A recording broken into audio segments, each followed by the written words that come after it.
सत श्री अकाल जी, तुसीं देख रहे हो पंजाब मिल यूएसए टीवी ते मैं सुरभि प्रोग्राम इंटरनेशनल अपडेट लैके हाजिर हो चुकी हाँ। इस वेले अमेरिका दे विच एक वड्डी हलचल मची हुई है ते हलचल मची हुई है जी ट्रंप ते एलोन मस्क दे विचाले। दोनों दोस्तां दी दोस्ती टुट चुकी है अते इस दोस्ती दे नतीजे हुण सामने आने शुरू हो चुके ने। लगातार दोनों दे वल्लों एक दूसरे ते दोष लगाए जा रहे हैं। टेस्ला दे सीईओ एलोन मस्क जो एक समय विच ट्रंप के पक्के समर्थक हुंदे सी ते ट्रंप भी उन्हां दा काफ़ी ज़्यादा साथ दिंदे सी, काफ़ी तारीफा करते सी। चोण रैलियां दौरान भी दोनों ने एक दूसरे का बहुत साथ दिता, बहुत तारीफा कीतियां। दैन जदों डोज के मुखी बन गए एलोन मस्क, उस तो बाद ट्रंप ने एलोन मस्क की काफ़ी तारीफ की अते इस ओहदे नूं उन्हां नूं देख के काफ़ी खुश होए। पर हुण एलोन मस्क ने अपने इस ओहदे नूं अलविदा कह दिता। इस पिछे बहुत कारण है। इस ओहदे नूं अलविदा कहण तो बाद दोनों दे विच एक युद्ध वखरा शुरू हो चुका है। यह हले शब्दी युद्ध है, पर दोनों दे विच जिहड़े टकराए वो लगातार वधदे जा रहे हैं। ये दोस्ती हुण दुश्मनी दे विच बदल चुकी है, जिस करके ये भी कहा जा रहा है कि आने वाले समय विच बहुत कुछ ऐसा हो सकता है जो शायद सोचा भी ना होवे। सो अमरीकी राष्ट्रपति डोनाल्ड ट्रंप अते अरबपति एलोन मस्क विचकार नेड़ली दोस्ती हुण दुश्मनी विच बदल रही है। दोवें एक दूजे दे कट्टर दुश्मन बनते जापते हैं। मस्क दा ट्रंप प्रशासन तो विदा होना, टैक्स बिल की वार-वार आलोचना, दोवां विचकार दोषां अते जवाबी दोषां दा दौर अते फिर एक दूजे नूं धमकियां देना किसी दुश्मनी तो घट नहीं है। जदों मस्क ने टैक्स बिल की वार-वार आलोचना की तो ट्रंप ने कहा कि उसने उसनूं निराश किया। इस तो बाद दोवां विचकार शब्दी जंग छिड़ गई। ट्रंप ने कहा कि मस्क नूं ट्रंप ड्रेसमेंट सिंड्रोम है। दुनिया के सब तो अमीर आदमी नूं व्हाइट हाउस विच रहन दी याद आउंदी है। इस तो बाद टेस्ला दे सीईओ यानी मस्क ने ट्रंप ते वार किया अते कहा कि वो उत्थे ना हुंदा तां ट्रंप चोण हार जाते। उसने ट्रंप ते बेवफाई का दोष भी लगाया। ये सारे दोष जिहड़े ट्रंप उत्ते लगाए गए ने मस्क दे वल्लों, पर किते ना किते ट्रंप ने भी बेवफाई का दोष जिहड़ा है वो एलोन मस्क से लगा दिता है। दोनों की यारी जिहड़ी सी पूरी दुनिया दे विच चर्चा विच बनी हुई सी ते अज दुश्मनी भी एक चर्चा विच बनी हुई है। बहुत सारे मीम्स भी इन्हां दी दोस्ती ते ब्रेकअप दे विच बन रहे हैं। जी हाँ, ब्रेकअप के थ्रू इसनूं दिखाया जा रहा है। काफ़ी सारे मीम्स और AI वीडियोज़ जिहड़े ने सोशल मीडिया ते बहुत अपलोड किए जा रहे हैं, वायरल भी हो रहे हैं, जिस विच कभी इन्हां नूं रैसलिंग दे विच दिखाया जा रहा है कि दोनों रैसलिंग कर रहे हैं, एक दूसरे नूं मार रहे हैं। कभी इस विच इन्हां विच प्यार दिखाया जा रहा है, फिर इन्हां दा ब्रेकअप दिखाया जा रहा है और ऐसी ऐसी गल्लां कही जा रही हैं कि हुण इन्हां दा ब्रेकअप हो चुका है। होर भी बहुत सारे मीम्स जिहड़े सोशल मीडिया ते काफ़ी ज़्यादा वायरल हो रहे हैं। इन्हां दोनों की दोस्ती ने सारे पासे पहलां एक अलग पहचान बनाई सी, पर हुण दुश्मनी ने भी हर पासे नवीं चर्चा छेड़ दी है। एक पासे जिथे युद्ध वखरे तौर पर चल रहे हैं, जिवें कि रूस और यूक्रेन के भारत पाकिस्तान विच वखरा टकराव चल रहा है, जिसनूं लैके ट्रंप ने हमेशा कहा है कि उन्होंने ही इस युद्ध नूं रुकवाया है, यानी कि जंग बंदी करवाई है। पर भारत ने कभी भी इस गल नूं श्रेय जिहड़ा है ट्रंप नूं नहीं दिता। उन्होंने कहा है कि फौजियों के मुखिया ने खुद आपस में बैठ के इसकी गलबात की सी, दैन जाके जंग बंदी हुई सी, पर ट्रंप इस गल तो कभी आवाज़ नहीं आ रहे थे। लगातार ट्रंप ने ऐसे बिल लैके आउंदे ने जो सब नूं हैरान करने वाले सामने रहे ने, जिवें कि टैरिफ नूं लैके काफ़ी ज़्यादा उन्होंने ऐलान किए सीगे, इमीग्रेशन लैके लगातार ऐलान करते ही रहते हैं। और इसी के चलते एक बिल उन्होंने ऐसा पास कर दिता जो एलोन मस्क नूं बिल्कुल भी पसंद नहीं आया। यही वजह सी कि एलोन मस्क ने उन्हां दे नाल अपनी यारी तोड़ दी। सो ट्रंप अते मस्क विचकार मतभेद उदों सामने आए जदों टेस्ला के सीईओ ने 28 मई नूं अमरीकी राष्ट्रपति के वड्डे सुंदर टैक्स बिल दी, यानी कि the one big beautiful tax जिसका नाम रखा गया सीगा, उसकी खुल के आलोचना की। इस तो थोड़ी देर बाद ही उसने राष्ट्रपति ट्रंप के एक प्रमुख सलाहकार वजों अपनी भूमिका तो अस्तीफा देने दे अपने फैसले का ऐलान किया। तुहानूं दस दवां, जिस दिन अस्तीफा दिता गया सी उस तो अगले दिन उन्होंने अपनी विदायगी की सी व्हाइट हाउस तो उस समय उन्होंने ट्रंप का धन्यवाद किया सी। उदों ऐसी कोई भी गल सामने नहीं निकल के आ रही सी। उदों डोनाल्ड ट्रंप भी काफ़ी खुशी नज़र आ रहे सी, यानी कि उन्होंने भी मस्क का काफ़ी तारीफ की उस दिन भी, अते उदों ट्रंप नूं धन्यवाद भी किया एलोन मस्क ने, बाकी टीम मैंबरां नूं भी किया।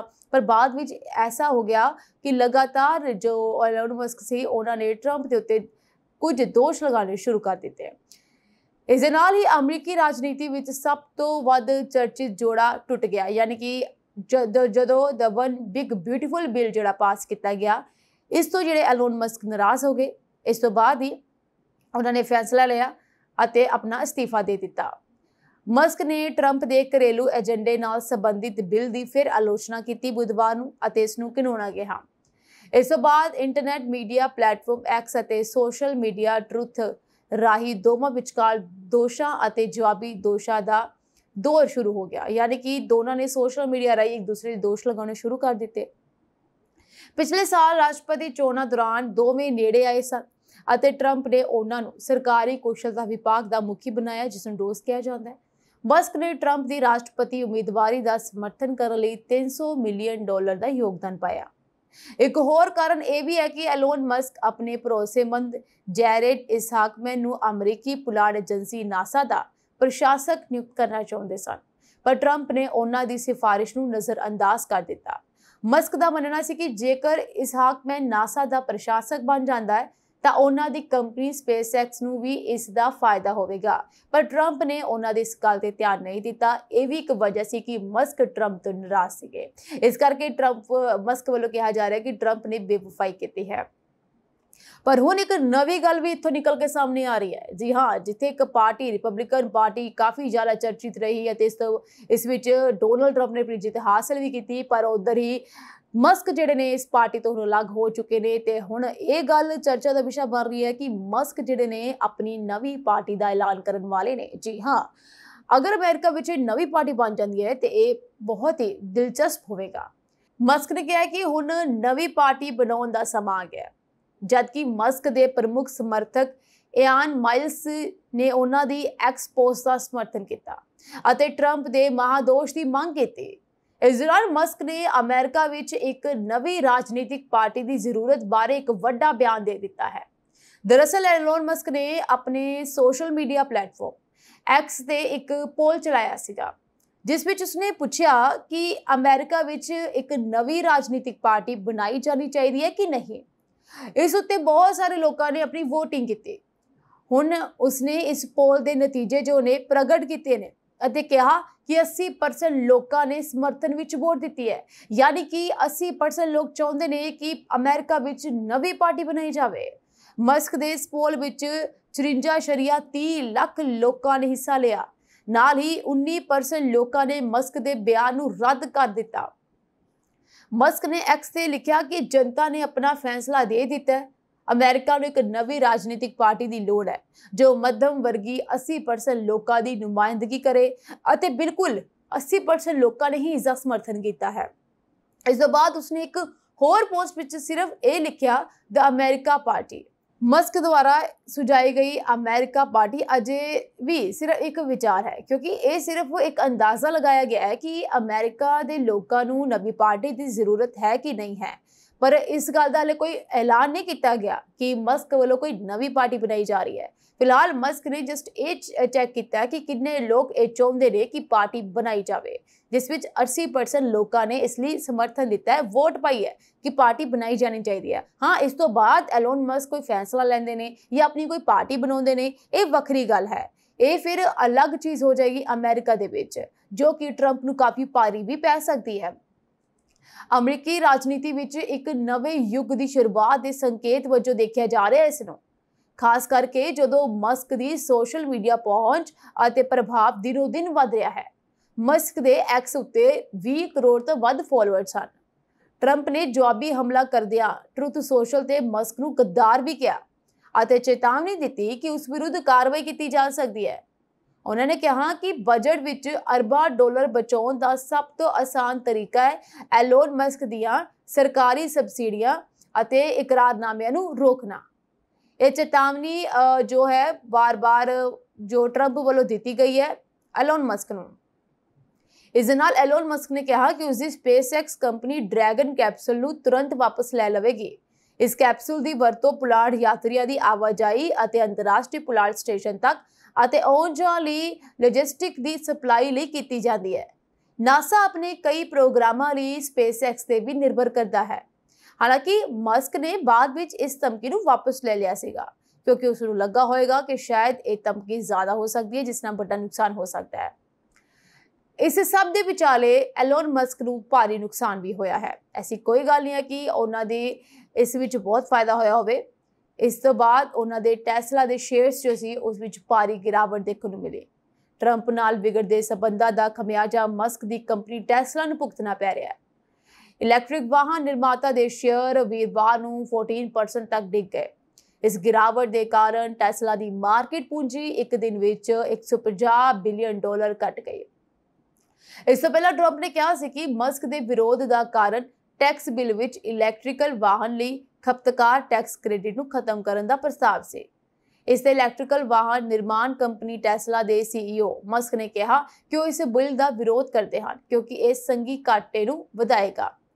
ਦਰਅਸਲ ਜਦੋਂ ਟਰੰਪ ਨੇ ਨਵੇਂ ਟੈਕਸ ਬਿੱਲ ਤੇ ਮਸਕ ਨੂੰ ਨਿਸ਼ਾਨਾ ਬਣਾਇਆ ਤਾਂ ਮਸਕ ਨੇ ਵੀ ਟਰੰਪ ਵਿਰੁੱਧ ਮੋਰਚਾ ਖੋਲ੍ਹ ਦਿੱਤਾ। ਇਸ ਦੌਰਾਨ ਟੈਸਲਾ ਦੇ ਸ਼ੇਅਰ ਡਿੱਗ ਗਏ ਅਤੇ ਮਸਕ ਨੂੰ ਭਾਰੀ ਨੁਕਸਾਨ ਹੋਇਆ। ਇਸ ਮਾਮਲੇ ਤੋਂ ਜਾਣੂ ਦੋ ਵਾਈਟ ਹਾਊਸ ਅਧਿਕਾਰੀਆਂ ਨੇ ਰਾਈਟਰਸ ਨੂੰ ਇਸ ਬਾਰੇ ਦੱਸਿਆ ਕਿ ਟਰੰਪ ਵੱਧਦੇ ਟੈਕਸਾਂ ਅਤੇ ਖਰਚਿਆਂ ਦੀ ਮਸਕ ਦੀ ਆਲੋਚਨਾ ਤੋਂ ਨਿਰਾਸ਼ ਦਿਖਾਈ ਦੇ ਰਹੇ ਸਨ। ਹਾਲਾਂਕਿ ਅਧਿਕਾਰੀਆਂ ਨੇ ਕਿਹਾ ਕਿ ਉਹਨਾਂ ਨੇ ਆਪਣੇ ਆਪ ਨੂੰ ਰੋਕਿਆ ਕਿਉਂਕਿ ਉਹ ਅਗਲੀਆਂ ਮੱਧਕਾਲੀ ਚੋਣਾਂ ਲਈ ਮਸਕ ਦੀ ਰਾਜਨੀਤਿਕ ਅਤੇ ਵਿੱਤੀ ਸਹਾਇਤਾ ਨੂੰ ਸੁਰੱਖਿਅਤ ਰੱਖਣਾ ਚਾਹੁੰਦੇ ਸਨ। ਰਿਪੋਰਟ ਅਨੁਸਾਰ ਵੀਰਵਾਰ ਦੁਪਹਿਰ ਤੱਕ ਟਰੰਪ ਦਾ ਮੂਡ ਬਦਲ ਗਿਆ। ਟਰੰਪ ਟੈਸਲਾ ਦੇ CEO ਵੱਲੋਂ ਸੋਸ਼ਲ ਮੀਡੀਆ ਪਲੇਟਫਾਰਮ ਮਸਕ ਤੇ ਪੋਸਟ ਕੀਤੇ ਗਏ ਬਿਆਨਾਂ ਤੋਂ ਬਹੁਤ ਬੇਚੈਨ ਸਨ। ਮਸਕ ਨੇ ਟਰੰਪ ਦੇ ਟੈਕਸ ਬਿੱਲ ਨੂੰ ਜਲਦਬਾਜ਼ੀ ਵਾਲਾ ਅਤੇ ਮਾਲੀਏ ਦੇ ਮਾਮਲੇ ਵਿੱਚ ਬੇहद ਘਿਨੌਣਾ ਕਿਹਾ ਸੀ। ਮਸਕ ਨੇ ਹਰ ਉਸ ਰਿਪਬਲਿਕਨ ਸੰਸਦ ਮੈਂਬਰ ਦਾ ਵਿਰੋਧ ਕਰਨ ਦਾ ਪ੍ਰਣ ਲਿਆ ਹੈ ਜੋ ਇਸ ਬਿੱਲ ਦਾ ਸਮਰਥਨ ਕਰੇਗਾ।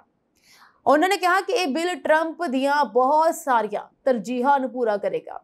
ਹਾਲਾਂਕਿ ਸੰਸਦੀ ਬਜਟ ਦਫ਼ਤਰ ਅਨੁਸਾਰ ਇਹ ਅਮਰੀਕੀ ਜਨਤਕ ਕਰਜ਼ੇ ਨੂੰ 2.4 ਜਾਂ 3.2 ਟ੍ਰਿਲੀਅਨ ਡਾਲਰ ਵਧਾ ਦੇਵੇਗਾ। ਪਰ ਮਸਕ ਦਾ ਐਸਾ ਨਹੀਂ ਮੰਨਣਾ ਹੈ। ਨਿੱਜੀ ਤੌਰ ਤੇ ਡੋਨਾਲਡ ਟਰੰਪ ਨੇ ਮਸਕ ਨੂੰ ਅਸਥਿਰ ਕਿਹਾ। ਉਹਨਾਂ ਨੇ ਆਪਣੀ ਟੀਮ ਨੂੰ ਕਿਹਾ ਕਿ ਹੁਣ ਸਮਾਂ ਆ ਗਿਆ ਹੈ। ਇਸੇ ਵਿਚਾਲੇ ਇੱਕ ਹੋਰ ਗੱਲ ਸਾਹਮਣੇ ਆ ਰਹੀ ਹੈ ਕਿ ਟੈਸਲਾ ਮੁਖੀ ਐਲੋਨ ਮਸਕ ਭਾਰਤ ਵਿੱਚ ਆਪਣੀ ਕੰਪਨੀ ਨੂੰ ਸਥਾਪਿਤ ਕਰਨਾ ਚਾਹੁੰਦੇ ਸੀ, ਪਰ ਟਰੰਪ ਕਰਕੇ ਉਹ ਇਸ ਨੂੰ ਨਹੀਂ ਕਰ ਪਏ। ਉਹਨਾਂ ਦੇ ਸੁਪਨਾ ਕਾਫੀ ਲੰਬੇ ਸਮੇਂ ਤੋਂ ਸੀਗਾ ਕਿ ਉਹ ਭਾਰਤ ਵਿੱਚ ਆਪਣੇ ਪਲਾਂਟਸ ਨੂੰ ਸਥਾਪਿਤ ਕਰਨ, ਪਰ ਡੋਨਾਲਡ ਟਰੰਪ ਵੱਲੋਂ ਸਾਫ਼ ਚੇਤਾਵਨੀ ਦੇ ਦਿੱਤੀ ਗਈ ਸੀ ਕਿ ਅਗਰ ਉਹਨਾਂ ਦੀ ਕੰਪਨੀ ਭਾਰਤ ਦੇ ਵਿੱਚ ਆਪਣੇ ਪਲਾਂਟ ਨੂੰ ਲਗਾਏਗੀ ਤੇ ਇਸ ਉੱਤੇ ਬਹੁਤ ਭਾਰੀ ਟੈਕਸ ਲੱਗੇਗਾ। ਇਹੀ ਸੇਮ ਧਮਕੀ ਉਹਨਾਂ ਨੇ ਐਪਲ ਦੇ CEO ਨੂੰ ਵੀ ਦਿੱਤੀ ਸੀ, ਟਿਮ ਕੁਕ ਨੂੰ, ਪਰ ਉਹਨਾਂ ਨੇ ਟਰੰਪ ਦੀ ਕਿਸੇ ਗੱਲ ਨੂੰ ਵੀ ਨਹੀਂ ਲਿਆ ਸੀਰੀਅਸਲੀ ਅਤੇ ਇਸ ਗੱਲ ਨੂੰ ਨਜ਼ਰਅੰਦਾਜ਼ ਕਰ ਦਿੱਤਾ। ਯਾਨੀ ਕਿ ਉਹਨਾਂ ਨੇ ਉਹਨਾਂ ਦੀ ਚੇਤਾਵਨੀ ਦੀ ਕੋਈ ਪਰਵਾਹ ਨਹੀਂ ਕੀਤੀ ਅਤੇ ਭਾਰਤ ਨੂੰ ਭਰੋਸਾ ਦਿਵਾਇਆ ਕਿ ਉਹਨਾਂ ਦੇ ਜੋ ਪਲਾਂਟ ਹੈ ਐਪਲ ਦਾ ਉਹ ਭਾਰਤ ਵਿੱਚ ਲੱਗੇਗਾ। ਇਸ ਨਾਲ ਐਲੋਨ ਮਸਕ ਜੋ ਐਪਲ ਤੋਂ ਵੀ ਪਹਿਲਾਂ ਤੋਂ ਇਹ ਚਾਹੁੰਦੇ ਸੀ ਕਿ ਉਹਨਾਂ ਦੀ ਟੈਸਲਾ ਕੰਪਨੀਆਂ ਜਿਹੜੀਆਂ ਭਾਰਤ ਵਿੱਚ ਨਿਰਮਿਤ ਹੋਣ ਜਾਂ ਫਿਰ ਉਹਨਾਂ ਦਾ ਨਿਰਮਾਣ ਕੀਤਾ ਜਾਵੇ, ਪਰ ਐਸਾ ਨਹੀਂ ਹੋ ਸਕਿਆ। ਪਰ ਸ਼ਾਇਦ ਹੁਣ ਐਸਾ ਹੋ ਸਕਦਾ ਹੈ ਕਿਉਂਕਿ ਟਰੰਪ ਦਾ ਐਲੋਨ ਮਸਕ ਦਾ ਦੇ ਨਾਲ ਜੋ ਹੈ ਦੋਸਤੀ ਟੁੱਟ ਚੁੱਕੀ ਹੈ, ਦੋਨਾਂ ਦਾ ਸਾਥ ਟੁੱਟ ਚੁੱਕਿਆ ਹੈ। ਇਸ ਕਰਕੇ ਐਲੋਨ ਮਸਕ ਸ਼ਾਇਦ ਹੁਣ ਟਰੰਪ ਦੀ ਕੋਈ ਗੱਲ ਨਹੀਂ ਮੰਨ ਸਕਦੇ ਅਤੇ ਨਾ ਹੀ ਮੰਨਣਗੇ। ਆਪਣੇ ਇਸ ਪਲਾਂਟ ਨੂੰ ਦੁਬਾਰਾ ਸਥਾਪਿਤ ਵੀ ਕਰ ਸਕਦੇ ਹੈ। ਐਸਾ ਵੀ ਕਿਹਾ ਜਾ ਰਿਹਾ ਹੈ ਕਿ ਭਾਰਤ ਵੱਲੋਂ ਐਲੋਨ ਮਸਕ ਨੂੰ ਖਾਸ ਪੇਸ਼ਕਸ਼ ਕੀਤੀ ਗਈ ਹੈ ਜਿਸ ਦੇ ਉੱਤੇ ਦਸਤਖਤ ਕਰ ਦਿੱਤੇ ਗਏ ਨੇ। ਹੁਣ ਇਹ ਕੀ ਚੀਜ਼ ਨੇ ਇਹ ਆਉਣ ਵਾਲੇ ਸਮੇਂ 'ਚ ਜ਼ਰੂਰ ਪਤਾ ਚੱਲੇਗਾ। ਸੋ ਇਸ ਸਭ ਦੇ ਵਿਚਕਾਰ ਵਾਈਟ ਹਾਊਸ ਦੇ ਸਾਬਕਾ ਅਧਿਕਾਰੀ ਸਟੀਵ ਬੈਨਨ ਨੇ ਵੀ ਐਲੋਨ ਮਸਕ ਦੇ ਇਮੀਗ੍ਰੇਸ਼ਨ ਸਟੇਟਸ ਦੀ ਜਾਂਚ ਕਰਨ ਅਤੇ ਉਸ ਨੂੰ ਤੁਰੰਤ ਦੇਸ਼ ਨਿਕਾਲਾ ਦੇਣ ਦੀ ਮੰਗ ਕਰ ਦਿੱਤੀ ਹੈ। ਇਹ ਦਾਅਵਾ ਕਰਦੇ ਹੋਏ ਕਿ ਅਰਬਪਤੀ ਅਮਰੀਕਾ ਵਿੱਚ ਗੈਰ ਕਾਨੂੰਨੀ ਤੌਰ ਤੇ ਹੈ। ਉਸਨੇ ਦ ਨਿਊਯਾਰਕ ਟਾਈਮਜ਼ ਨਾਲ ਗੱਲ ਕਰਦੇ ਹੋਏ ਕਿਹਾ ਕਿ ਰਾਸ਼ਟਰਪਤੀ ਟਰੰਪ ਨੂੰ ਉਸਦੀ ਇਮੀਗ੍ਰੇਸ਼ਨ ਸਥਿਤੀ ਦੀ ਰਸਮੀ ਜਾਂਚ ਸ਼ੁਰੂ ਕਰਨੀ ਚਾਹੀਦੀ ਹੈ ਕਿਉਂਕਿ ਮੇਰਾ ਪੱਕਾ ਵਿਸ਼ਵਾਸ ਹੈ ਕਿ ਉਹ ਇੱਕ ਗੈਰ ਕਾਨੂੰਨੀ ਪ੍ਰਵਾਸੀ ਹੈ ਅਤੇ ਉਸ ਨੂੰ ਤੁਰੰਤ ਦੇਸ਼ ਨਿਕਾਲਾ ਦੇ ਦੇਣਾ ਚਾਹੀਦਾ ਹੈ। ਬੈਨਨ ਨੇ ਮਸਕ ਦੇ ਕਥਿਤ ਨਸ਼ੀਲੇ ਪਦਾਰਥਾਂ ਦੀ ਵਰਤੋਂ ਅਤੇ ਉਸ ਨੂੰ ਘਟਨਾ ਦੀ ਜਾਂਚ ਦੀ ਵੀ ਮੰਗ ਕੀਤੀ ਹੈ ਜਿਸ ਵਿੱਚ ਦੱਖਣੀ ਅਫਰੀਕਾ ਵਿੱਚ ਜਨਮੇ ਉਦਮੀ ਨੇ ਕਥਿਤ ਤੌਰ ਤੇ ਚੀਨ ਬਾਰੇ ਪੈਟਾਂਗਨ ਦੀ ਇੱਕ ਗੁਪਤ ਬਰੀਫਿੰਗ ਪ੍ਰਾਪਤ ਕਰਨ ਦੀ ਕੋਸ਼ਿਸ਼ ਕੀਤੀ ਸੀ। ਉਹਨਾਂ ਨੇ ਕਿਹਾ ਕਿ ਮਸਕ ਦੀ ਸੁਰੱਖਿਆ ਪ੍ਰਵਾਨਗੀ ਨੂੰ ਮੁਅੱਤਲ ਕਰ ਦਿੱਤਾ ਜਾਣਾ ਚਾਹੀਦਾ ਹੈ ਅਤੇ ਜਾਂਚ ਦੌਰਾਨ ਉਹਨਾਂ ਦੇ ਸਰਕਾਰੀ ਇਕਰਾਰਨਾਮੇ ਰੱਦ ਕਰ ਦਿੱਤੇ ਜਾਣੇ ਚਾਹੀਦੇ ਨੇ। ਸੋ ਉਹਨਾਂ ਦੇ ਉੱਤੇ ਇੱਕ ਕਾਰਵਾਈ ਹੋਣੀ ਚਾਹੀਦੀ ਹੈ, ਯਾਨੀ ਕਿ ਅਮਰੀਕਾ ਵਿੱਚ ਮਸਕ ਨੂੰ ਡਿਪੋਰਟ ਕਰਨ ਦੀ ਮੰਗ ਜਿਹੜੀ ਉੱਠ ਚੁੱਕੀ ਹੈ ਅਤੇ ਕਿਹਾ ਜਾ ਰਿਹਾ ਹੈ ਕਿ ਉਹਨਾਂ ਦੀ ਚੰਗੀ ਤਰੀਕੇ ਨਾਲ ਜਾਂਚ ਕੀਤੀ ਜਾਣੀ ਚਾਹੀਦੀ ਹੈ। ਤੇ ਇਸ ਤੋਂ ਇਲਾਵਾ ਉਹਨਾਂ ਨੇ ਇੱਕ ਪੋਡਕਾਸਟ ਦੌਰਾਨ ਟਰੰਪ ਨੂੰ ਸਪੇਸਐਕਸ ਦਾ ਕੰਟਰੋਲ ਆਪਣੇ ਹੱਥ ਵਿੱਚ ਲੈਣ ਦੇ ਲਈ ਵੀ ਰੱਖਿਆ ਉਤਪਾਦਨ ਐਕਟ ਦੀ ਵਰਤੋਂ ਕਰਨ ਦੀ ਅਪੀਲ ਕੀਤੀ ਹੈ। ਇਸ ਤੋਂ ਪਹਿਲਾਂ ਮਸਕ ਨੇ ਨਾਸਾ ਦੁਆਰਾ ਪੁਲਾੜ ਯਾਤਰੀਆਂ ਨੂੰ ਅੰਤਰਰਾਸ਼ਟਰੀ ਪੁਲਾੜ ਸਟੇਸ਼ਨ ਤੱਕ ਪਹੁੰਚਾਉਣ ਲਈ ਵਰਤੇ ਜਾਣ ਵਾਲੇ ਡਰੈਗਨ ਪੁਲਾੜ ਯਾਨ ਨੂੰ ਬੰਦ ਕਰਨ ਦੀ ਸੰਖੇਪ ਧਮਕੀ ਦਿੱਤੀ ਸੀ, ਜਿਸ ਨੂੰ ਉਸਨੇ ਬਾਅਦ 'ਚ ਵਾਪਸ ਲੈ ਲਿਆ। ਮਸਕ ਬਾਅਦ ਵਿੱਚ ਬਿਆਨ ਤੋਂ ਪਿੱਛੇ ਹਟ ਗਏ, ਪਰ ਬੈਨਨ ਨੇ ਟਰੰਪ ਨੂੰ ਤੇਜ਼ੀ ਨਾਲ ਕਾਰਵਾਈ ਕਰਨ ਤੇ ਜ਼ੋਰ ਦਿੱਤਾ ਹੈ। ਇੱਥੇ ਦੱਸ ਦਈਏ ਕਿ ਕੋਰੀਆਈ ਯੁੱਧ ਦੌਰਾਨ ਪਹਿਲੀ ਵਾਰ ਲਾਗੂ ਕੀਤਾ ਗਿਆ ਰੱਖਿਆ ਉਤਪਾਦਨ ਐਕਟ ਰਾਸ਼ਟਰਪਤੀ ਨੂੰ ਰਾਸ਼ਟਰੀ ਰੱਖਿਆ ਲਈ ਸਰਕਾਰੀ ਠੇਕਿਆਂ ਨੂੰ ਤਰਜੀਹ ਦੇਣ ਦੀ ਆਗਿਆ ਦਿੰਦਾ ਹੈ, ਪਰ ਨਿੱਜੀ ਕੰਪਨੀਆਂ ਨੂੰ ਜ਼ਬਤ ਕਰਨ ਦੀ ਸ਼ਕਤੀ ਸਪਸ਼ਟ ਤੌਰ ਤੇ ਨਹੀਂ ਦਿੰਦਾ। ਅਮਰੀਕੀ ਮੀਡੀਆ ਟਾਈਕਨ ਸਟੀਵ ਬੈਨਨ ਵਾਈਟ ਹਾਊਸ ਦੇ ਸਾਬਕਾ ਅਧਿਕਾਰੀ ਵੀ ਹਨ। ਹੁਣ ਉਹਨਾਂ ਦੁਆਰਾ ਮਸਕ ਉੱਤੇ ਸਵਾਲ ਚੁੱਕੇ ਜਾ ਰਹੇ ਨੇ ਤੇ ਡੋਨਾਲਡ ਟਰੰਪ ਨੂੰ ਇਸ ਗੱਲ ਤੇ ਜ਼ੋਰ ਦਿੱਤਾ ਜਾ ਰਿਹਾ ਹੈ ਕਿ ਜਲਦੀ ਤੋਂ ਜਲਦੀ ਮਸਕ ਦੀ ਜਾਂਚ ਕਰਨ, ਇਮੀਗ੍ਰੇਸ਼ਨ ਸਟੇਟਸ ਚੈੱਕ ਕੀਤਾ ਜਾਵੇ। ਅਗਰ ਉਹ ਗੈਰ ਕਾਨੂੰਨੀ ਹੈ ਤੇ ਉਹਨਾਂ ਨੂੰ ਦੇਸ਼ ਤੋਂ ਬਾਹਰ ਕਰ ਦਿੱਤਾ ਜਾਵੇ। ਇਸ ਦੇ ਨਾਲ ਹੀ ਗੱਲ ਕਰਦੇ ਹਾਂ ਕੈਨੇਡਾ ਤੇ ਭਾਰਤ ਦੀ। ਕੁਝ ਦਿਨ ਪਹਿਲਾਂ ਇੱਕ ਖਬਰ ਸਾਹਮਣੇ ਆਈ ਸੀ, ਜਿਸ ਵਿੱਚ ਇਹ ਕਿਹਾ ਜਾ ਰਿਹਾ ਸੀ ਕਿ G7 ਸੰਮੇਲਨ ਦੇ ਵਿੱਚ ਭਾਰਤ ਇਸ ਵਾਰ ਸ਼ਮੂਲੀਅਤ ਨਹੀਂ ਕਰੇਗਾ। ਇਹ ਸੰਮੇਲਨ ਜੋ ਹੈ ਕੈਨੇਡਾ ਦੇ ਵਿੱਚ ਹੋਣ ਜਾ ਰਿਹਾ ਹੈ ਅਤੇ ਕੁਝ ਕਾਰਨਾਂ ਕਰਕੇ ਪ੍ਰਧਾਨ ਮੰਤਰੀ ਮੋਦੀ ਨੂੰ ਸੱਦਾ ਨਹੀਂ ਸੀ ਦਿੱਤਾ ਗਿਆ। ਪਰ ਹੁਣ ਇਹ ਖਬਰ ਸਾਹਮਣੇ ਆਈ ਹੈ ਕਿ ਕੈਨੇਡਾ ਦੇ ਪ੍ਰਧਾਨ ਮੰਤਰੀ ਨੇ ਖੁਦ ਪ੍ਰਧਾਨ ਮੰਤਰੀ ਨਰਿੰਦਰ ਮੋਦੀ ਨੂੰ ਫੋਨ ਕਾਲ ਕਰਕੇ G7 ਸੰਮੇਲਨ ਲਈ ਸੱਦਾ ਦਿੱਤਾ ਹੈ। ਇਸ ਗੱਲ ਤੋਂ ਬਹੁਤ ਸਾਰੀਆਂ ਆਸਾਂ ਜਤਾਈਆਂ ਜਾ ਰਹੀਆਂ ਨੇ ਕਿ ਇਸ ਨਾਲ ਕੈਨੇਡਾ ਭਾਰਤ ਦੇ ਜੋ ਰਿਸ਼ਤੇ ਵਿੱਚ ਖਟਾਸ ਆਈ ਸੀ ਉਹ ਖਤਮ ਹੋ ਸਕਦੀ ਹੈ। ਸੋ ਭਾਰਤ ਤੇ ਕੈਨੇਡਾ ਦੇ ਰਿਸ਼ਤੇ ਵਿੱਚ ਆਈ ਖਟਾਸ ਤੋਂ ਬਾਅਦ ਹੁਣ ਇੱਕ ਵੱਡਾ ਪੋਜ਼ਿਟਿਵ ਇਸ਼ਾਰਾ ਸਾਹਮਣੇ ਆਇਆ ਹੈ। ਕੈਨੇਡਾ ਦੇ ਪ੍ਰਧਾਨ ਮੰਤਰੀ ਮਾਰਕ ਕਾਰਨੀ ਨੇ ਭਾਰਤ ਦੇ ਪ੍ਰਧਾਨ ਮੰਤਰੀ ਨਰਿੰਦਰ ਮੋਦੀ ਨੂੰ ਫੋਨ ਕਰਕੇ ਉਹਨਾਂ ਨੂੰ G7 ਸੰਮੇਲਨ ਵਿੱਚ ਸ਼ਾਮਲ ਹੋਣ ਦੇ ਲਈ ਨਿਯੋਤਾ ਦੇ ਦਿੱਤਾ ਹੈ। ਪ੍ਰਧਾਨ ਮੰਤਰੀ ਮੋਦੀ ਨੇ ਸੋਸ਼ਲ ਮੀਡੀਆ ਰਾਹੀਂ ਇਸ ਬਾਰੇ ਜਾਣਕਾਰੀ ਦਿੱਤੀ ਹੈ ਕਿ ਉਹਨਾਂ ਨੂੰ ਮਾਰਕ ਕਾਰਨੀ ਵੱਲੋਂ ਫੋਨ ਕਾਲ ਆਇਆ ਅਤੇ G7 ਸੰਮੇਲਨ ਵਿੱਚ ਭਾਰਤ ਦੀ ਹਾਜ਼ਰੀ ਲਈ ਸੱਦਾ ਦਿੱਤਾ ਗਿਆ ਹੈ। ਇਹ ਸੰਮੇਲਨ ਇਸ ਵਾਰ ਕੈਨੇਡਾ ਦੀ ਮੇਜ਼ਬਾਨੀ ਵਿੱਚ ਹੋ ਰਿਹਾ ਹੈ। ਪਹਿਲਾਂ ਇਹ ਅੰਦਾਜ਼ਾ ਲਗਾਇਆ ਜਾ ਰਿਹਾ ਸੀ ਕਿ ਭਾਰਤ ਅਤੇ ਕੈਨੇਡਾ ਦੇ ਤਣਾਅ ਕਾਰਨ ਭਾਰਤ ਨੂੰ ਸੰਮੇਲਨ ਤੋਂ ਦੂਰ ਰੱਖਿਆ ਜਾ ਸਕਦਾ ਹੈ, ਪਰ ਹੁਣ ਸਪਸ਼ਟ ਹੈ ਕਿ ਭਾਰਤ ਨੂੰ G7 ਸੰਮੇਲਨ ਵਿੱਚ ਸ਼ਾਮਲ ਹੋਣ ਤੋਂ ਨਹੀਂ ਰੋਕਿਆ ਗਿਆ। ਇਸ ਕਦਮ ਨਾਲ ਦੋਵੇਂ ਦੇਸ਼ਾਂ ਦੇ ਰਿਸ਼ਤਿਆਂ ਵਿੱਚ ਨਵੀਂ ਗਤੀ ਆਉਣ ਦੀ ਉਮੀਦ ਹੈ ਅਤੇ ਭਾਰਤ ਦੀ ਗਲੋਬਲ ਪਲੇਟਫਾਰਮ ਤੇ ਮਹੱਤਵਪੂਰਨ ਭੂਮਿਕਾ ਬਣੀ ਰਹੇਗੀ। ਕੈਨੇਡੀਅਨ ਪ੍ਰਧਾਨ ਮੰਤਰੀ ਮਾਰਕ ਕਾਰਨੀ ਨੇ ਪ੍ਰਧਾਨ ਮੰਤਰੀ ਨਰਿੰਦਰ ਮੋਦੀ ਨੂੰ G7 ਲਈ ਸੱਦਾ ਦਿੱਤਾ ਅਤੇ ਦੇਣ ਪਿੱਛੇ ਸਪਸ਼ਟੀਕਰਨ ਵੀ ਹੁਣ ਪੇਸ਼ ਕੀਤਾ ਹੈ, ਯਾਨੀ ਕਿ ਜੋ ਉਹਨਾਂ ਨੇ ਸੱਦਾ ਦਿੱਤਾ ਹੈ ਇਸ ਦੇ ਉੱਤੇ ਉਹਨਾਂ ਨੇ ਆਪਣਾ ਇੱਕ ਸਪਸ਼ਟੀਕਰਨ ਸਾਹਮਣੇ ਲਿਆਂਦਾ ਹੈ। ਭਾਰਤ ਦੀ ਆਰਥਿਕ ਤਾਕਤ ਨੂੰ ਉਜਾਗਰ ਕਰਦੇ ਹੋਏ ਉਹਨਾਂ ਨੇ ਕਿਹਾ ਕਿ ਪੰਜਵੀਂ ਸਭ ਤੋਂ ਵੱਡੀ ਅਰਥ ਵਿਵਸਥਾ ਦਾ ਮੇਜ਼ ਤੋਂ ਹੋਣਾ ਸਮਝਦਾਰੀ ਹੈ, ਯਾਨੀ ਕਿ ਭਾਰਤ ਦੀ ਪੋਜੀਸ਼ਨ ਉਹ ਹੈ ਜੋ ਇੱਥੇ ਪਹੁੰਚਣੀ ਚਾਹੀਦੀ ਹੈ। ਉਹਨਾਂ ਦਾ ਕਹਿਣ ਦਾ ਮਤਲਬ ਇਹ ਹੈ। ਮਾਰਕ ਕਾਰਨੀ ਦੇ ਮੁਤਾਬਕ ਕੁਝ ਦੇਸ਼ ਅਜਿਹੇ ਹਨ ਜਿਨ੍ਹਾਂ ਨੂੰ ਵਿਚਾਰ ਵਟਾਂਦਰੇ ਲਈ ਮੇਜ਼ ਤੇ ਹੋਣਾ ਚਾਹੀਦਾ ਹੈ ਅਤੇ G7 ਦਾ ਪ੍ਰਧਾਨ ਹੋਣ ਦੇ ਨਾਤੇ ਮੇਰੀ ਸੋਚ ਮੁਤਾਬਕ ਅਜਿਹਾ ਕਰਨਾ ਸਮਝਦਾਰੀ ਹੈ। ਇਸ ਕਰਕੇ ਭਾਰਤ ਵੀ ਇਸ ਦਾ ਹੱਕਦਾਰ ਹੈ ਅਤੇ ਭਾਰਤ ਨੂੰ ਇਸ ਮੇਜ਼ ਤੇ ਹੋਣਾ ਚਾਹੀਦਾ ਹੈ। ਭਾਰਤ ਦੁਨੀਆ ਦੀ ਪੰਜਵੀਂ ਸਭ ਤੋਂ ਵੱਡੀ ਅਰਥ ਵਿਵਸਥਾ ਹੈ, ਪ੍ਰਭਾਵਸ਼ਾਲੀ ਢੰਗ ਨਾਲ ਦੁਨੀਆ ਦਾ ਸਭ ਤੋਂ ਵੱਧ ਆਬਾਦੀ ਵਾਲਾ ਦੇਸ਼ ਵੀ ਹੈ ਜੋ ਬਹੁਤ ਸਾਰੀਆਂ ਸਪਲਾਈ ਚੇਨਾਂ ਦੇ ਕੇਂਦਰ ਵਿੱਚ ਹੈ। ਉਹਨਾਂ ਨੇ ਇਹ ਵੀ ਕਿਹਾ ਕਿ ਇਸ ਤੋਂ ਇਲਾਵਾ ਅਸੀਂ ਹੁਣ ਕਾਨੂੰਨ ਲਾਗੂ ਕਰਨ ਵਾਲੇ ਦੇਸ਼ਾਂ ਵਿਚਕਾਰ ਗੱਲਬਾਤ ਜਾਰੀ ਰੱਖਣ ਲਈ ਮਹੱਤਵਪੂਰਨ ਤੌਰ ਤੇ ਸਹਿਮਤ ਹੋਏ ਹਾਂ। ਇਸ ਲਈ ਜਵਾਬਦੇਹੀ ਦੇ ਮੁੱਦਿਆਂ ਨੂੰ ਮਾਨਤਾ ਦੇਣ ਵਾਲੇ ਮੁੱਦਿਆਂ ਤੇ ਕੁਝ ਪ੍ਰਗਤੀ ਹੋਈ ਹੈ। ਉਹਨਾਂ ਨੇ ਕਿਹਾ ਕਿ ਉਹ ਉਸ ਸੰਦਰਭ ਵਿੱਚ ਪ੍ਰਧਾਨ ਮੰਤਰੀ ਮੋਦੀ ਨੂੰ ਸੱਦਾ ਦਿੱਤਾ ਸੀ ਅਤੇ ਉਹਨਾਂ ਨੇ ਸਵੀਕਾਰ ਕਰ ਲਿਆ ਹੈ, ਯਾਨੀ ਕਿ G7 ਸੰਮੇਲਨ ਵਿੱਚ ਇਸ ਵਾਰ ਪ੍ਰਧਾਨ ਮੰਤਰੀ ਨਰਿੰਦਰ ਮੋਦੀ ਵੀ ਹੋਣਗੇ। ਇਸ ਤੋਂ ਇਲਾਵਾ ਕੈਨੇਡੀ ਪ੍ਰਧਾਨ ਮੰਤਰੀ ਤੋਂ ਕੁਝ ਸਵਾਲ ਵੀ ਪੁੱਛੇ ਗਏ ਨੇ, ਜਿਸ ਕਰਕੇ ਮੋਦੀ ਨੂੰ ਉੱਥੇ ਆਉਣ ਤੋਂ ਮਨਾ ਕੀਤਾ ਗਿਆ ਸੀ। ਉਹਨਾਂ ਤੋਂ ਇਹ ਵੀ ਪੁੱਛਿਆ ਗਿਆ ਕਿ ਕੈਨੇਡਾ ਦੀ ਧਰਤੀ ਤੇ ਹਰਦੀਪ ਸਿੰਘ ਨਿੱਜਰ ਦੀ ਹੱਤਿਆ ਨੂੰ ਲੈ ਕੇ ਦੋਵਾਂ ਦੇਸ਼ਾਂ ਵਿਚਕਾਰ ਖਟਾਸ ਭਰੇ ਸਬੰਧਾਂ ਦੇ ਇਤਿਹਾਸ ਨੂੰ ਦੇਖਦੇ ਹੋਏ ਉਹਨਾਂ ਦੇ ਫੈਸਲੇ ਪਿੱਛੇ ਕੀ ਤਰਕ ਹੈ।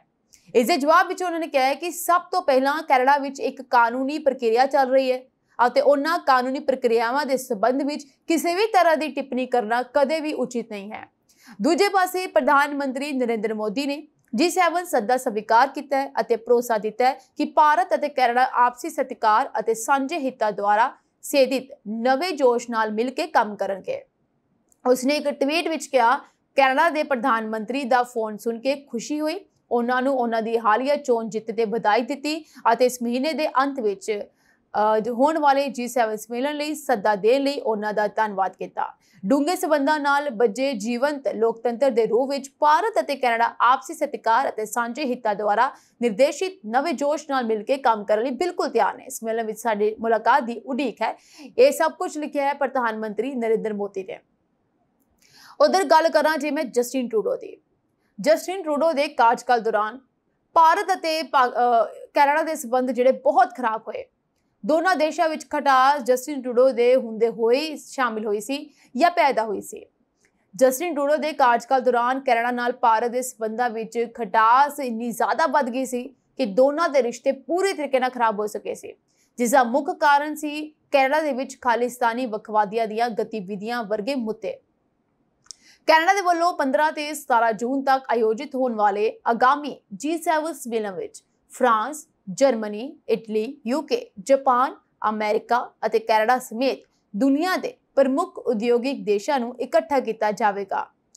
ਯੂਰੋਪੀਅਨ ਯੂਨੀਅਨ ਅਤੇ IMF, ਵਿਸ਼ਵ ਬੈਂਕ ਅਤੇ ਸੰਯੁਕਤ ਰਾਸ਼ਟਰ ਵਰਗੇ ਵਿਸ਼ਵ ਸੰਗਠਨਾਂ ਦੇ ਨਾਲ ਨੇਤਾਵਾਂ ਤੋਂ ਰੂਸ, ਯੂਕਰੇਨ ਯੁੱਧ ਅਤੇ ਪੱਛਮੀ ਏਸ਼ੀਆ ਵਿੱਚ ਤਣਾਅ ਸਮੇਤ ਪ੍ਰਮੁੱਖ ਵਿਸ਼ਵ ਵਿਆਪੀ ਚੁਣੌਤੀਆਂ ਨੂੰ ਹੱਲ ਕਰਨ ਦੀ ਉਮੀਦ ਕੀਤੀ ਜਾ ਰਹੀ ਹੈ। ਯਾਨੀ ਇਸ ਬੈਠਕ ਨੂੰ ਇੱਕ ਸਫਲਤਾਪੂਰਕ ਮੰਨਿਆ ਜਾਏਗਾ। ਇਸ ਬੈਠਕ ਵਿੱਚ ਖਾਸ ਮੁੱਦਿਆਂ ਤੇ ਗੱਲਬਾਤ ਕੀਤੀ ਜਾਏਗੀ। ਇਸ ਨਾਲ ਹੀ ਅਮਰੀਕੀ ਰਾਸ਼ਟਰਪਤੀ ਡੋਨਾਲਡ ਟਰੰਪ ਨੇ ਆਪਣੀ ਸਖਤ ਇਮੀਗ੍ਰੇਸ਼ਨ ਨੀਤੀ ਦੇ ਤਹਿਤ ਨੇਪਾਲ ਸਮੇਤ ਕੁਝ ਹੋਰ ਦੇਸ਼ਾਂ ਉੱਤੇ ਨਵੀਆਂ ਯਾਤਰਾ ਪਾਬੰਦੀਆਂ ਲਗਾ ਦਿੱਤੀਆਂ ਨੇ। ਇਸ ਦੇ ਨਾਲ ਹੀ ਅਮਰੀਕੀ ਗ੍ਰਹਿ ਸੁਰੱਖਿਆ ਵਿਭਾਗ DHS ਨੇ ਨੇਪਾਲ ਲਈ ਅਸਥਾਈ ਸੁਰੱਖਿਅਤ ਸਥਿਤੀ TPS ਖਤਮ ਕਰਨ ਦਾ ਐਲਾਨ ਕਰ ਦਿੱਤਾ ਹੈ। TPS ਦੇ ਅਧੀਨ ਹਜ਼ਾਰਾਂ ਨੇਪਾਲੀ ਨਾਗਰਿਕ 2015 ਦੇ ਭੂਚਾਲ ਤੋਂ ਬਾਅਦ ਅਮਰੀਕਾ ਵਿੱਚ ਰਹਿ ਰਹੇ ਸਨ। ਹੁਣ ਉਹਨਾਂ ਨੂੰ 5 ਅਗਸਤ 2025 ਤੱਕ ਦੇਸ਼ ਛੱਡਣ ਲਈ ਕਿਹਾ ਗਿਆ ਹੈ। DHS ਨੇ ਆਪਣੀ ਸਮੀਖਿਆ ਵਿੱਚ ਨਤੀਜਾ ਕੱਢਿਆ ਕਿ ਹੁਣ ਨੇਪਾਲ TPS ਦੀ ਕਾਨੂੰਨੀ ਯੋਗਤਾ ਤੇ ਪੂਰਾ ਨਹੀਂ ਉਤਰਦਾ। ਅਮਰੀਕੀ ਪ੍ਰਸ਼ਾਸਨ ਦਾ ਮਤਲਬ ਹੈ ਕਿ ਨੇਪਾਲ ਨੇ ਭੂਚਾਲ ਤੋਂ ਬਾਅਦ ਮੁਲਕ ਦੀ ਮੁੜ ਤਿਆਰੀ ਅਤੇ ਆਫਤ ਤੋਂ ਉਭਰਨ ਵਿੱਚ ਕਾਫੀ ਤਰੱਕੀ ਕੀਤੀ, ਇਸ ਲਈ TPS ਦੀ ਲੋੜ ਨਹੀਂ ਰਹੀ ਹੈ। ਅਧਿਕਾਰੀਆਂ ਨੇ ਕਿਹਾ ਕਿ ਹੁਣ ਨੇਪਾਲ ਆਪਣੇ ਨਾਗਰਿਕਾਂ ਦੀ ਵਾਪਸੀ ਨੂੰ ਢੁਕਵੇਂ ਢੰਗ ਨਾਲ ਸੰਭਾਲ ਸਕਦਾ ਹੈ। TPS ਦੇ ਫਾਇਦੇ ਅਤੇ ਪ੍ਰਭਾਵ ਵੀ ਹਨ। TPS ਦੇ ਅਧੀਨ ਲਗਭਗ 9000 ਨੇਪਾਲੀ ਨਾਗਰਿਕਾਂ ਨੂੰ ਅਮਰੀਕਾ ਵਿੱਚ ਰਹਿਣ ਅਤੇ ਕੰਮ ਕਰਨ ਦੀ ਆਗਿਆ ਮਿਲੀ ਹੋਈ ਸੀ। ਇਹ ਦਰਜਾ ਉਹਨਾਂ ਨੂੰ ਜਬਰਨ ਦੇਸ਼ ਨਿਕਾਲੇ ਤੋਂ ਬਚਾਉਂਦਾ ਸੀ। TPS ਦੀ ਮਿਆਦ 5 ਅਗਸਤ 2025 ਨੂੰ ਖਤਮ ਹੋ ਜਾਵੇਗੀ, ਜਿਸ ਤੋਂ ਬਾਅਦ ਇਨ੍ਹਾਂ ਵਿਅਕਤੀਆਂ ਨੂੰ 60 ਦਿਨਾਂ ਵਿੱਚ ਅਮਰੀਕਾ ਛੱਡਣਾ ਪਵੇਗਾ ਜੇਕਰ ਉਹਨਾਂ ਦੇ ਕੋਲ ਰਹਿਣ ਲਈ ਹੋਰ ਕਾਨੂੰਨੀ ਆਧਾਰ ਨਹੀਂ ਹੈ। USCIS ਨੇ ਵੀ ਇਸ ਦੀ ਪੁਸ਼ਟੀ ਕਰਦਿਆਂ ਇਹ ਕਿਹਾ ਕਿ TPS ਦੇ ਹੱਕਦਾਰਾਂ ਲਈ ਰਿਹਾਇਸ਼ ਅਤੇ ਕੰਮ ਕਰਨ ਦੀ ਆਗਿਆ 5 ਅਗਸਤ 2025 ਤੱਕ ਵਧਾ ਦਿੱਤੀ ਗਈ ਹੈ। TPS ਹਾਸਲ ਕਰ ਚੁੱਕੇ ਨੇਪਾਲੀ ਨਾਗਰਿਕਾਂ ਨੂੰ ਸਲਾਹ ਦਿੱਤੀ ਗਈ ਹੈ ਕਿ ਉਹ ਇਮੀਗ੍ਰੇਸ਼ਨ ਵਕੀਲ ਜਾਂ ਪ੍ਰਮਾਣਿਤ ਨੁਮਾਇੰਦਿਆਂ ਨਾਲ ਰਾਬਤਾ ਕਰਕੇ ਹੋਰ ਵਿਕਲਪਾਂ ਜਿਵੇਂ ਕਿ ਅਜ਼ਾਇਲਮ, ਨੌਕਰੀ ਜਾਂ ਪਰਿਵਾਰਿਕ ਆਧਾਰ ਤੇ ਵੀਜ਼ਾ ਦੀ ਜਾਂਚ ਕਰਨ। ਟਰੰਪ ਦੀ ਨਵੀਂ ਯਾਤਰਾ ਪਾਬੰਦੀ ਵੀ ਇਸ ਵਿੱਚ ਸ਼ਾਮਲ ਹੈ, ਜਿਸ ਨੂੰ ਅਸੀਂ ਜਾਣਦੇ ਹੀ ਹਾਂ ਕਿ ਟਰੰਪ ਨੇ ਆਪਣੇ ਬੀਤੇ ਦਿਨ 12 ਮੁਲਕਾਂ ਉੱਤੇ ਪੂਰੀ ਤਰ੍ਹਾਂ ਯਾਤਰਾ ਪਾਬੰਦੀ ਲਗਾ ਦਿੱਤੀ ਅਤੇ 7 ਹੋਰ ਦੇਸ਼ਾਂ ਉੱਤੇ ਹਿੱਸਾਵਾਰ ਰੋਕ ਲਗਾ ਦਿੱਤੀ ਹੈ। ਇਹ ਪਾਬੰਦੀਆਂ ਮੁੱਖ ਤੌਰ ਤੇ ਅਫਰੀਕਾ ਅਤੇ ਪੱਛਮੀ ਏਸ਼ੀਆ ਦੇ ਦੇਸ਼ਾਂ ਉੱਤੇ ਲਾਗੂ ਹੋਈਆਂ ਹਨ, ਜਿਸ ਦਾ ਹਵਾਲਾ ਟਰੰਪ ਨੇ ਰਾਸ਼ਟਰੀ ਸੁਰੱਖਿਆ ਚਿੰਤਾਵਾਂ ਦੇ ਤੌਰ ਤੇ ਦਿੱਤਾ ਹੈ।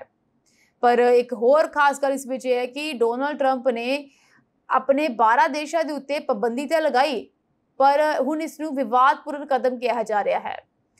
ਦੇਸ਼ ਦੀ ਸੁਰੱਖਿਆ ਦਾ ਹਵਾਲਾ ਦਿੰਦੇ ਹੋਏ ਕਾਫੀ ਦੇਸ਼ਾਂ ਤੇ, ਜਿਸ ਵਿੱਚ ਅਫਗਾਨਿਸਤਾਨ, ਈਰਾਨ, ਇਕੁਆਟੋਰੀਅਲ ਗਿਨੀ, ਐਰੀਟਰੀਆ, ਹੈਤੀ, ਲੀਬੀਆ, ਸਮਾਲੀਆ, ਸੁਡਾਨ ਅਤੇ ਯਮਨ ਵਰਗੇ ਦੇਸ਼ ਸ਼ਾਮਲ ਨੇ, ਪਰ ਉਸ ਵਿੱਚ ਭਾਰਤ ਦੇ ਗੁਆਂਢੀ ਦੇਸ਼ ਪਾਕਿਸਤਾਨ ਦਾ ਨਾਮ ਸ਼ਾਮਲ ਨਹੀਂ ਹੈ। ਭਾਰਤ ਦੇ ਗੁਆਂਢੀ ਅਫਗਾਨਿਸਤਾਨ ਅਤੇ ਮਿਆਂਮਾਰ ਵੀ ਇਸ ਵਿੱਚ ਸ਼ਾਮਲ ਨੇ, ਪਰ ਇਸ ਫੈਸਲੇ ਨੇ ਦੁਨੀਆ ਭਰ ਵਿੱਚ ਸਵਾਲ ਖੜੇ ਕਰ ਦਿੱਤੇ ਨੇ, ਕਿਉਂਕਿ ਪਾਕਿਸਤਾਨ, ਜਿਸ ਨੂੰ ਦੁਨੀਆ ਭਰ ਵਿੱਚ ਅੱਤਵਾਦ ਦਾ ਕੇਂਦਰ ਮੰਨਿਆ ਜਾਂਦਾ ਹੈ, ਇਸ ਸੂਚੀ ਤੋਂ ਬਾਹਰ ਹੈ। ਕਈ ਵਿਸ਼ਲੇਸ਼ਕਾਂ ਅਤੇ ਰੱਖਿਆ ਸਭਾਰਾਂ ਨੇ ਟਰੰਪ ਦੇ ਫੈਸਲੇ ਨੂੰ ਦੋਹਰੇ ਮਾਪਦੰਡ ਅਤੇ ਭਾਰਤ ਵਿਰੋਧੀ ਨੀਤੀ ਦੀ ਨਿਸ਼ਾਨੀ ਵੀ ਦੱਸਿਆ ਹੈ। ਦਰਅਸਲ ਟਰੰਪ ਨੇ ਆਪਣੀਆਂ ਕਾਰਵਾਈਆਂ ਦੇ ਨਾਲ ਪਾਕਿਸਤਾਨ ਨੂੰ ਵਿਸ਼ੇਸ਼ ਛੋਟਾਂ ਦਿੱਤੀਆਂ ਹਨ, ਜਿਸ ਵਿੱਚ ਇਸਲਾਮਾਬਾਦ ਲਈ $296 ਮਿਲੀਅਨ ਦੀ ਸੁਰੱਖਿਆ ਸਹਾਇਤਾ ਨੂੰ ਆਪਣੀ ਵਿਦੇਸ਼ੀ ਸਹਾਇਤਾ ਫੀਸ ਤੋਂ ਛੋਟ ਦੇਣਾ ਸ਼ਾਮਲ ਹੈ। ਇੱਕ ਪਾਸੇ ਟਰੰਪ ਨੇ ਇਹਨਾਂ 12 ਦੇਸ਼ਾਂ ਦੇ ਨਾਗਰਿਕਾਂ ਦੀ ਅਮਰੀਕਾ ਯਾਤਰਾ ਤੇ ਪੂਰੀ ਤਰ੍ਹਾਂ ਪਾਬੰਦੀ ਲਗਾ ਦਿੱਤੀ ਹੈ।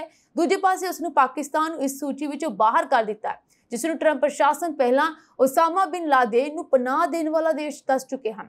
ਇੰਨਾ ਹੀ ਨਹੀਂ, ट्रंप ने हाल ही ਵਿੱਚ ਇੱਕ ਬਿਆਨ ਵਿੱਚ ਪਾਕਿਸਤਾਨ ਦੀ ਖੁੱਲ੍ਹ ਕੇ ਪ੍ਰਸ਼ੰਸਾ ਵੀ ਕੀਤੀ ਸੀ ਜਦੋਂ ਪਾਕਿਸਤਾਨ ਅਧਿਕਾਰੀਆਂ ਨੇ ਅਮਰੀਕਾ ਦੀ ਮਦਦ ਨਾਲ ਤਾਲਿਬਾਨ ਅੱਤਵਾਦੀ ਮੁਹੰਮਦ ਸ਼ਰੀਫੁੱਲਾ ਨੂੰ ਫੜ ਲਿਆ ਸੀ। ਸ਼ਰੀਫੁੱਲਾ ਨੇ 2021 ਦੇ ਕਾਬੁਲ ਹਵਾਈ ਅੱਡੇ ਤੋਂ ਹੋਏ ਬੰਬ ਧਮਾਕੇ ਦਾ ਦੋਸ਼ੀ ਹੈ ਜਿਸ 'ਚ ਅਮਰੀਕੀ ਸੈਨਿਕ ਮਾਰੇ ਗਏ ਸਨ। ਟਰੰਪ ਨੇ ਇਸ ਨੂੰ ਅਮਰੀਕਾ ਪਾਕਿਸਤਾਨ ਸਬੰਧਾਂ ਵਿੱਚ ਵਿਸ਼ਵਾਸ ਦੀ ਵਾਪਸੀ ਵੀ ਦੱਸਿਆ ਹੈ।